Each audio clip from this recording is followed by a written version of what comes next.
My earliest serious poem to be published was a poem called The Negro Speaks of Rivers. I wrote this poem when I was 18, wrote it on a train going to Mexico just after I'd graduated from high school. My father lived in Mexico City.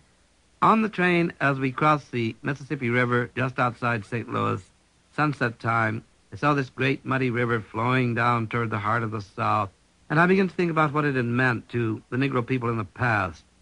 How in slavery time to be sold down the Mississippi was, I'd heard, the worst thing that could happen to a slave, because if they sent you down into the rice fields, into the Delta, the hot regions around New Orleans, you might not live very long.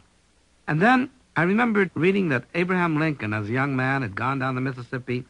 He'd seen the slave market in New Orleans, the buying and selling of human beings, and he never forgot it. It was Lincoln who, many years later, signed the Emancipation Proclamation that freed the black slaves. And so these thoughts went into this poem of mine that I wrote down on this train shortly after we'd gone across this river in the sunset. And from Mexico City, I sent the poem to a Negro magazine called The Crisis, the organ of the National Association for the Advancement of Colored People. I've known rivers. I've known rivers ancient as the world and older than the flow of human blood in human veins.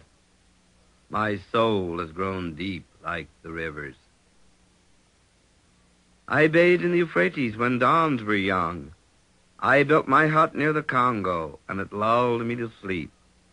I looked upon the Nile and raised the pyramids above it. I heard the singing of the Mississippi when Abe Lincoln went down to New Orleans, and I've seen its muddy bosom turn all golden in the sunset. I've known rivers, ancient, dusky rivers. My soul has grown deep like the rivers.